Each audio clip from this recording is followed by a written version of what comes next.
In a conference room at HealthSouth Corporation's Birmingham headquarters, senior members of the accounting department convened a recurring session that participants would later describe, under oath, as a family meeting. The agenda was consistent. On one side of the ledger sat the company's actual financial results for the quarter. On the other side sat the number Wall Street analysts expected. Between them sat a gap, and the purpose of the meeting was to fill that gap with entries that did not correspond to any real transaction. The structural question this episode answers is how a gap measured in hundreds of millions of dollars could be filled, quarter after quarter, by entries small enough that the company's external auditors never flagged a single one. To understand the HealthSouth fraud, you must first understand a concept that every auditor applies, and that this fraud was specifically engineered to exploit: materiality. Materiality is not a number, it is a judgment. Under generally accepted auditing standards, an external auditor does not verify every transaction a company records. That would be impossible. A company the size of HealthSouth, operating more than 1,000 outpatient rehabilitation facilities, surgery centers, and diagnostic locations across the United States, generated millions of individual accounting entries every quarter. No audit team verifies all of them. Instead, the auditor sets a materiality threshold, a dollar figure below which an individual misstatement is presumed not to affect the judgment of a reasonable investor relying on the financial statements taken as a whole. The legitimate logic is sound. If a company reports $4 billion in revenue, a $5,000 misclassification in a single facility's supply account does not change any investor's understanding of the business. Forcing auditors to chase every immaterial item would make audits prohibitively expensive without improving their reliability. So, the threshold exists for a reason. It allocates audit attention toward the entries large enough to matter. What this means structurally is that the materiality threshold creates a zone of low scrutiny beneath it. Any single entry below the threshold receives, by design, less verification. The threshold is not a secret. It is a published feature of how audits work. And here is the critical property. The threshold applies to individual entries and to their aggregate effect, but the auditor's testing is concentrated on large items, large accounts, and large variances. An individual entry of $50,000 in a single facility's ledger in a company with thousands of facilities falls into the zone where statistical sampling, not item-by-item review, governs whether it is ever examined. The HealthSouth fraud was built on a single insight about this structure. If you need to fabricate a large number, and you cannot fabricate it as one large entry without it being tested, you fabricate it as a very large number of small entries, each individually beneath the threshold, distributed across so many separate ledgers that no sampling method is likely to catch enough of them to reveal the pattern. The SEC's enforcement record describes the specific accounting categories that made this possible. HealthSouth's external income was reported through standard financial statements, revenue, expenses, and the residual earnings. The fraud operated primarily on two fronts. First, it inflated revenue and assets. Second, and more important to the mechanism, it manipulated a contra-revenue account that the company used to record what it called the contractual adjustment. The contractual adjustment is a legitimate and necessary account in healthcare accounting. When a healthcare provider bills an insurer or a government payer such as Medicare, the amount billed is almost never the amount actually collected. The provider bills at a standard rate, the payer reimburses at a contracted lower rate, and the difference is recorded as a contractual adjustment. It is an estimate. It depends on the provider's mix of payers, on contract terms, on historical collection patterns. Because it is an estimate, it involves judgment. And because it involves judgment, the precise figure is difficult for an outside party to challenge. This is the structural baseline. The contractual adjustment is an estimated reduction of revenue booked in advance of actual collection, justified by management's assessment of what will actually be paid. Legitimately used, it makes reported revenue more accurate. What HealthSouth did was reduce the contractual adjustment below what the real collection data supported. Reducing the contra-revenue account increases net revenue. The smaller the deduction you take against gross billings, the larger the revenue you report. By understating the contractual adjustment, the company manufactured revenue that it did not expect to collect, and it did so within an account whose entire purpose was to hold a number that nobody outside the company could independently verify with precision. The second front was the asset side of the balance sheet. The fabricated revenue had to land somewhere. Reported earnings that do not correspond to cash must be balanced by an asset. The record establishes that HealthSouth inflated the carrying value of property, plant and equipment and created fictitious or overstated assets to absorb the phantom earnings. This is the structural necessity of every earnings fraud. You cannot simply invent income. Double entry accounting requires a corresponding entry. If you book revenue you did not earn, you must book an asset you do not have, or fail to book a liability you do owe. The balance sheet is where earnings fraud goes to hide, and where eventually it becomes detectable because invented assets do not generate cash. So the mechanism, stated plainly, is this. The company set its earnings target to match Wall Street's consensus. It measured the shortfall between real results and that target. It filled the shortfall by reducing the contractual adjustment, inflating assets, and recording the difference as earnings. And it broke the total fabrication into entries small enough to live beneath the audit materiality threshold, distributed across the ledgers of hundreds of separate facilities. Now the architecture. How was this actually executed, step by step, according to the SEC's enforcement record and the testimony of the participants who later cooperated? Step 1. The consensus number. HealthSouth was a publicly traded company that had grown rapidly through acquisition during the 1990s. Its stock price was sustained by its record of consistently meeting or beating analyst earnings expectations. The company's leadership treated the analyst consensus not as a forecast, but as a target that had to be hit. The SEC's complaint established that beginning at least as early as 1996, when actual results fell short of expectations, management directed that the gap be closed through false accounting entries. Step 2. The measurement of the whole. After the close of a quarter, the real numbers were assembled. They were compared against the consensus estimate. The difference was the quantity that had to be fabricated. Internally, according to testimony, this gap was referred to as the hole or the gap, and the entries created to fill it were referred to as dirt. The session in which the hole was measured and the filling entries were designed was the family meeting.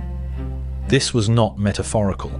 The record shows that accounting personnel met, identified the precise shortfall, and then engineered fictitious entries totaling that exact amount.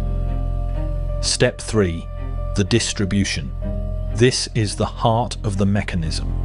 A single false entry of, for example, $200 million would be tested by the auditors because it would be large relative to any single account and would represent a material variance demanding explanation.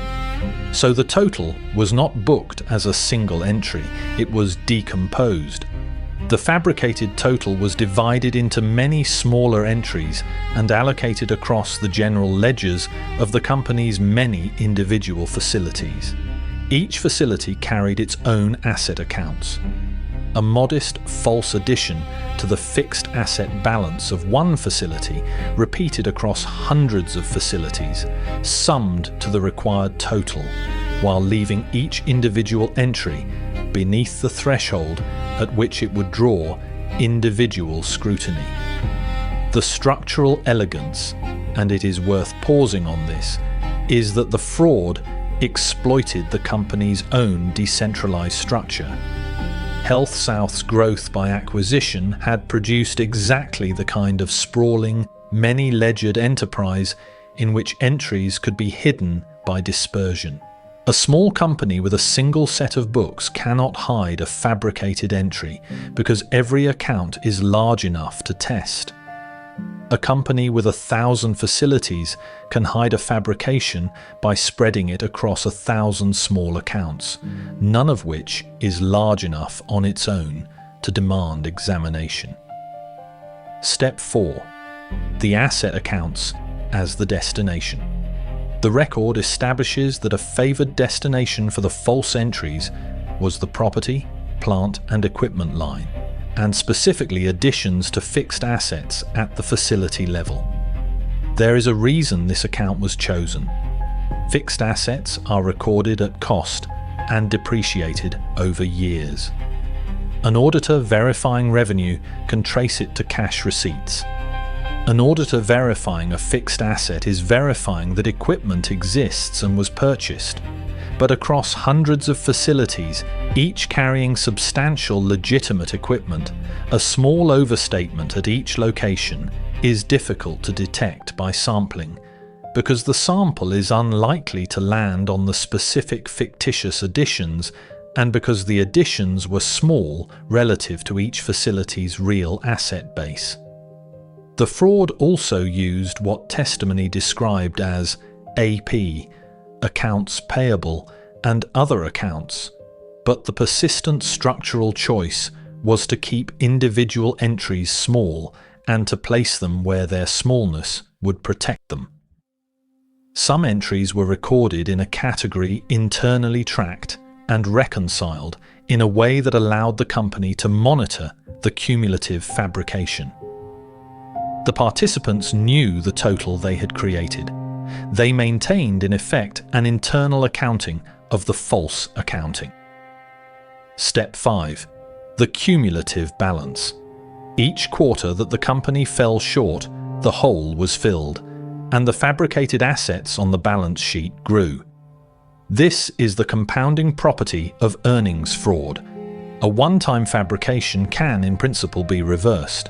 But a fraud that fills a recurring shortfall every quarter accumulates a permanent overstatement on the balance sheet that grows without limit, because the fictitious assets are never converted to cash and never written off. By the time the fraud was exposed, the SEC alleged that HealthSouth had overstated its earnings by at least $2.7 billion since 1996. That figure is the accumulated sum of quarters of small entries. It was not built in a single act. It was built one entry at a time, each below a threshold, each summing into a total that eventually exceeded the company's entire reported cumulative profit for the period. Step 6. The reconciliation problem. The fabricated entries created a discrepancy between the company's internal sub-ledgers and its consolidated statements that had to be managed. Cash, in particular, is the account that cannot be faked, because cash balances are confirmed directly by banks. Revenue can be inflated through the contractual adjustment. Assets can be inflated through fixed asset additions. But cash is verified against an external party's records. The SEC's record reflects that the fraud had to navigate around the cash accounts because there was no way to make the bank confirm cash that did not exist. This constraint pushed the fabrication toward the non-cash accounts, toward the estimates and the long-lived assets, precisely the accounts where verification is weakest. If you draw the architecture, then it looks like this. At the top, a consensus earnings target. Below it, the real results. The difference is measured in a recurring meeting. The difference is decomposed into many small entries. Those entries are distributed across the asset and contra-revenue accounts of hundreds of facilities, kept beneath the materiality threshold, routed away from cash and toward estimates and fixed assets. The entries accumulate on the balance sheet as fictitious assets and understated contra-revenue. The result is reported earnings that match Wall Street quarter after quarter, sustaining the stock price on a foundation of accumulated phantom assets that grows every period the company misses its real numbers. Now, the detection failure. Why did this persist for years, and what would have had to be true for the gatekeepers to catch it earlier? The first gatekeeper is the external auditor. HealthSouth's financial statements were audited and received unqualified opinions during the years of the fraud. The structural question is how an audit could pass financial statements overstated by billions of dollars. The answer is contained in the mechanism itself. The audit is designed to detect material misstatements. The fraud was designed to consist entirely of individually immaterial entries. These two designs meet at the materiality threshold, and the fraud was engineered to live on the safe side of it. Consider what the auditor actually tests. The auditor does not recreate the company's books.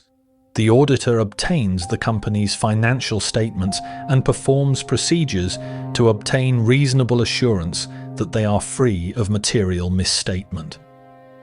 For large accounts, the auditor performs substantive testing. For the population of small entries across hundreds of facilities, the auditor relies on a combination of analytical procedures and sampling. Analytical procedures compare reported figures against expectations, looking for variances large enough to demand explanation. Sampling selects individual items for verification. Both of these fail against a dispersed fabrication. Analytical procedures look for large variances, and the fraud produced no large variance in any single account, because the total was spread thin. Sampling selects a small fraction of items, and the fraud was distributed across so many ledgers that the probability of a sample landing on enough fictitious entries to reveal the pattern was low. And even when a sampled entry was a fabrication, the entry alone did not announce itself as false. A small addition to a facility's fixed assets looks like a small addition to a facility's fixed assets. To recognize it as fraudulent, the auditor would have to trace it to a missing invoice and a missing asset, item by item, across the entire population. That is precisely the work that materiality thresholds exist to make unnecessary. The record reflects that participants in the fraud understood the auditor's thresholds and sized their entries accordingly. This is the structural core of the detection failure.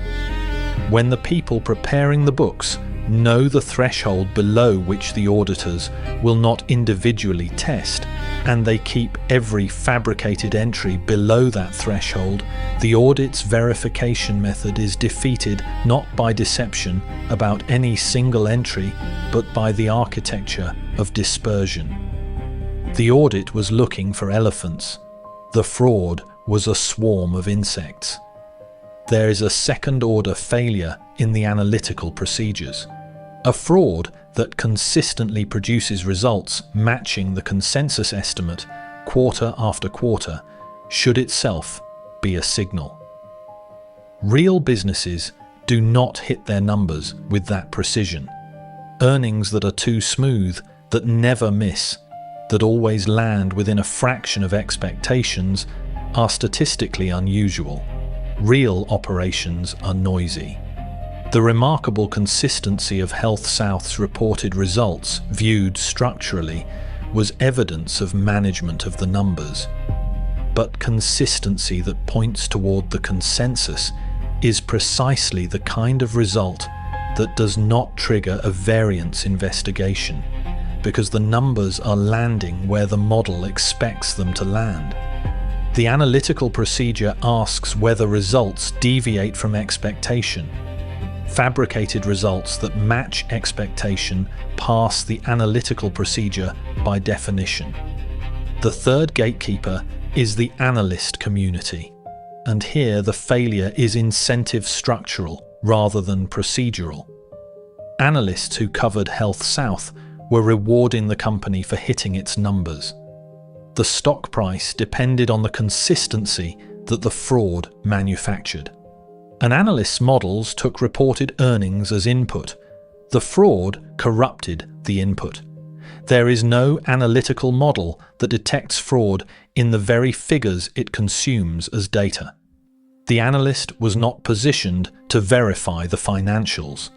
The analyst was positioned to interpret them, and the financials had been engineered to interpret well.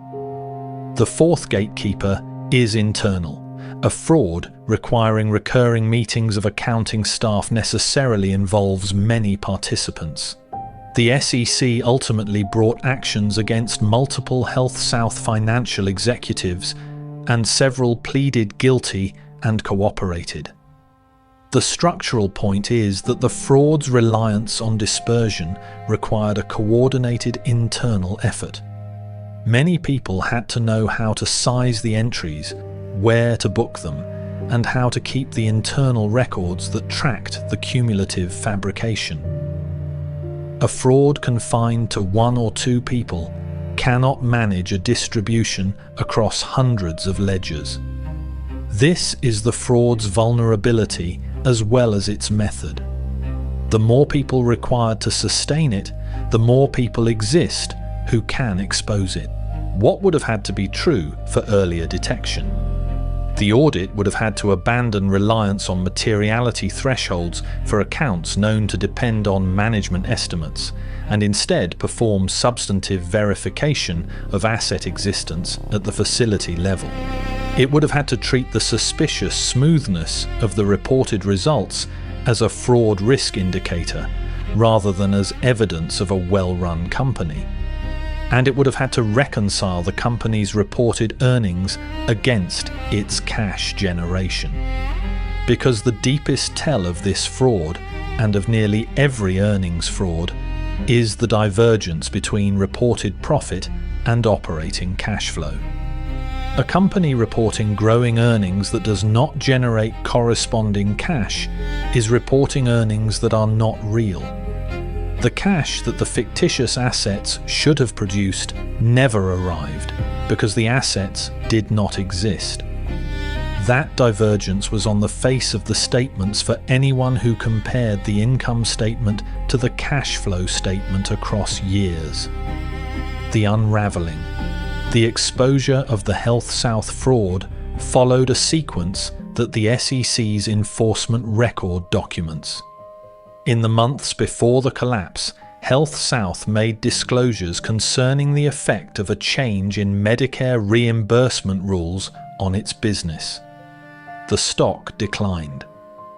Selling of company stock by insiders during periods relevant to the disclosures drew regulatory attention, but the decisive event came from inside the fraud. The fraud required the continued participation of the accounting personnel who executed it. That cooperation was not unlimited. The record establishes that the FBI and the SEC obtained the cooperation of HealthSouth's chief financial officer, who agreed to record conversations. On the basis of that cooperation, federal authorities developed direct evidence of the scheme. In March of 2003, the SEC filed a civil enforcement action against HealthSouth and its chief executive officer, alleging a massive accounting fraud. The complaint laid out the mechanism that since 1996, at the direction of senior management, the company had systematically overstated earnings to meet analyst expectations, by amounts totaling at least $1.4 billion at the time of filing, a figure that grew as the investigation proceeded to an alleged overstatement of approximately $2.7 billion. The structural feature of the unraveling is worth examining. The fraud was not exposed by an auditor discovering a fabricated entry. It was not exposed by an analyst's model breaking. It was exposed by a participant in the fraud cooperating with the government. This is consistent with the fraud's architecture. A fraud designed to defeat external verification by dispersion is, by construction, very difficult to detect from the outside. It defeated the auditors precisely because no single entry was large enough to find. The only people who knew the entries were fictitious were the people who made them. So the exposure came from a participant, because a participant was the only party with the knowledge that the audit was structurally unable to obtain. Once the cooperation produced direct evidence, the collapse was rapid. The SEC's filing was followed by the freezing of assets and the removal of the chief executive from his position. Multiple former financial executives entered guilty pleas to charges arising from the scheme and cooperated with the prosecution. The record establishes that 5 successive chief financial officers of the company were among those who pleaded guilty. That detail is itself a structural finding. The fraud spanned the tenure of multiple chief financial officers, which means the mechanism was institutional rather than the act of a single individual. It was handed from one financial executive to the next as an ongoing operation. When the fraud was exposed, the balance sheet had to be confronted. The accumulated fictitious assets, built one small entry at a time over years, had to be removed. The company restated its financial results. The phantom earnings, once subtracted, revealed the true financial condition that the contractual adjustment manipulation and the inflated assets had concealed. The structural lesson of the restatement is that the fraud's accumulated total was always going to come due. Fictitious assets do not disappear quietly. They sit on the balance sheet until someone has to account for them. Either they are converted to cash, which they cannot be because they are fictitious, or they are eventually written off, which exposes the fraud. There is no third outcome. A fraud that fills a recurring earnings shortfall builds a liability against the future that grows every quarter, and the day of the write-off is deferred but never cancelled. The criminal proceedings that followed produced a complex record. Several executives were convicted or pleaded guilty. The company's chief executive was acquitted in the federal criminal trial concerning the accounting fraud, though he was later convicted in a separate matter unrelated to the accounting fraud mechanism. The episode does not characterize the outcome of any individual's criminal liability beyond what the courts and enforcement actions established. The structural facts of the mechanism are established by the SEC's enforcement record and by the guilty pleas of the financial executives who executed the entries. The company itself reached resolution with the SEC, and the fictitious entries were established as a matter of public record through the testimony and pleas of those who created them. The collapse of the fraud mechanism then follows from its own design. It was built to be invisible to outside verification, and it succeeded at that for years. Its single point of failure was the knowledge held by its participants.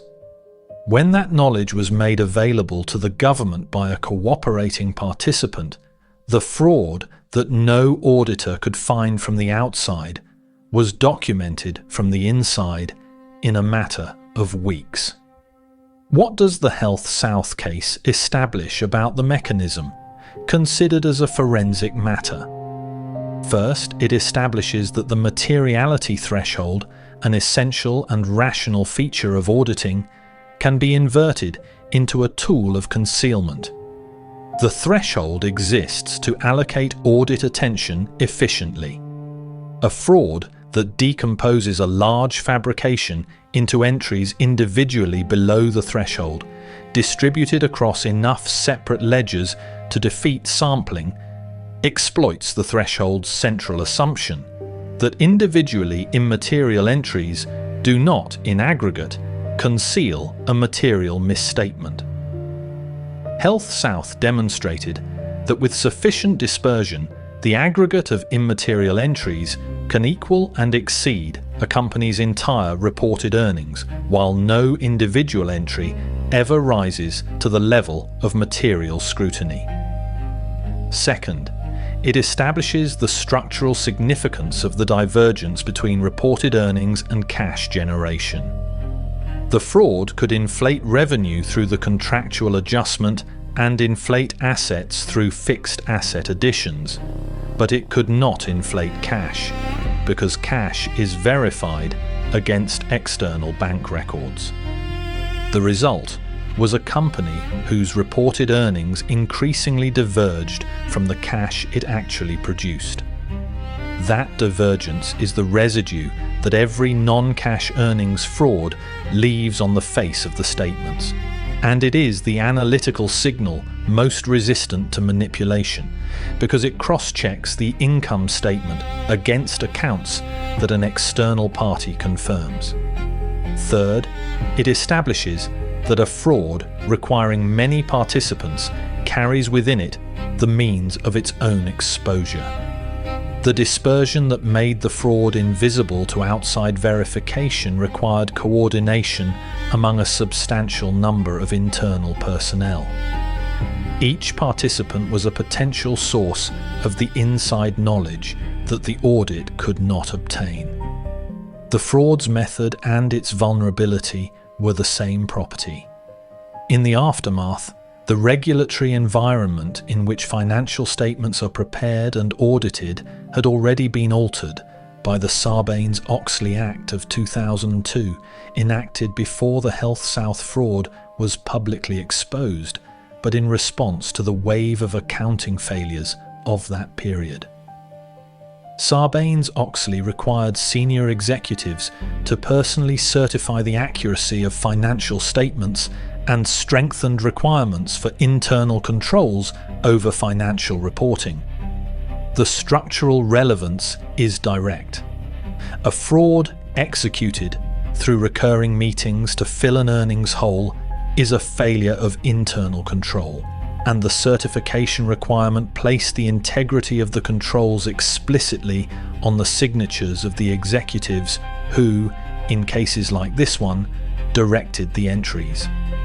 The forensic finding is this: HealthSouth did not defeat its auditors by hiding a single large lie.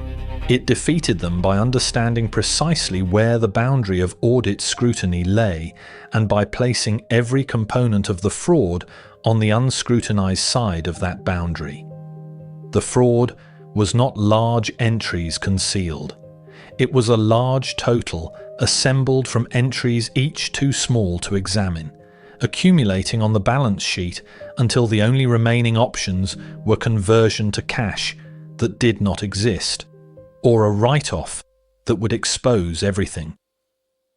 The mechanism was sound on its own terms. Its only flaw was that it required people to operate it, and people can be asked under oath what they did.